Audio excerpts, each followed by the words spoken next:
کراچی میں ملیر کینٹ کے قریب ڈمپر کی ٹکر سے موٹر سائیکل سوار FIA آفیسر جاں بحق ہو گیا۔ ڈمپر ڈرائیور کو گرفتار کر لیا گیا۔ ڈمپر ڈرائیور کا لائسنس 16 اکتوبر کو ایکسپائر ہو چکا تھا۔ پولیس حکام کے مطابق حادثے میں جاں بحق FIA آفیسر محمد ایوب خان ڈیوٹی کے بعد واپس گھر جا رہا تھا۔ حادثے کے بعد موٹر سائیکل ڈمپر کے نیچے پھنس گئے۔ ڈمپر ڈرائیور کو گرفتار کر لیا گیا۔ متوفی محمد ایوب خان FIA میں اسسٹنٹ سب انسپیکٹر تھا اور ایئرپورٹ پر تعینات تھا۔ ٹریفک پولیس اہلکار کے مطابق متوفی ڈمپر کے پیچھے تھا۔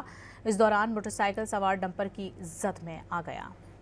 کراچی میں ملیر کینٹ کے قریب ڈمپر کی ٹکر سے موٹر سائیکل سوار FIA آفیسر جاں بحق ہو گیا۔ ڈمپر ڈرائیور کو گرفتار کر لیا گیا۔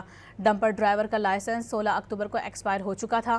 پولیس حکام کے مطابق حادثے میں جاں بحق FIA آفیسر محمد ایوب خان ڈیوٹی کے بعد واپس گھر جا رہا تھا۔ حادثے کے بعد موٹر سائیکل ڈمپر کے نیچے پھنس گئے۔ ڈمپر ڈرائیور کو گرفتار کر لیا گیا۔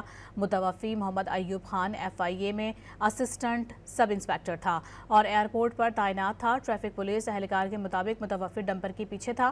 اس دوران موٹر سائیکل سوار ڈمپر کی زد میں آ گیا۔